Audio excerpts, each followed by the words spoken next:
Box office వద్ద Prabhas craze ఎలా ఉంటుందో డార్లింగ్ రీ రిలీజ్ వసూలు మరోసారి నిరూపించాయి. ఏప్రిల్ 23, 2026న 4K వర్షన్లో విడుదలైన ఈ క్లాసిక్ లవ్ స్టోరీ తాజాగా థియేట్రికల్ రన్ కంప్లీట్ చేసుకుంది.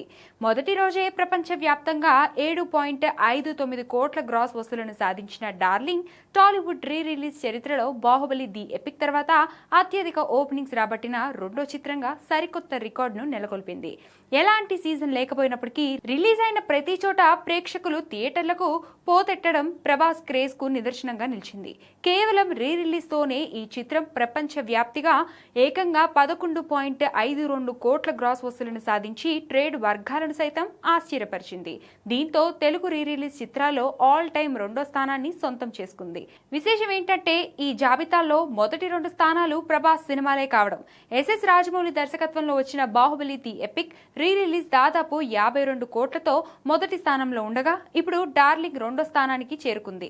సాధారణంగా మాస్ యాక్షన్ సినిమాల రీ రిలీజ్లకు ఉండే క్రేజ్ వేరేలా ఉంటుంది. కానీ 16 ఏళ్ల క్రితం వచ్చిన ఒక రొమాంటిక్ కామెడీ చిత్రానికి ఈ రేంజ్ వసూలు రావడం విశేషం. ఈ రికార్డుతో టాలీవుడ్ రీ రిలీజ్ మార్కెట్లోనూ ప్రభాస్ తన ఆధిపత్యాన్ని నిరూపించాడు. మరోవైపు ప్రస్తుతం కల్కి 2, స్పిరిట్, ఫౌజీ వంటి భారీ చిత్రాలతో బిజీగా ఉన్నాడు డార్లింగ్. ఈ సినిమాలతో బాక్స్ ఆఫీస్ ని షేక్ చేయడం గ్యారంటీ.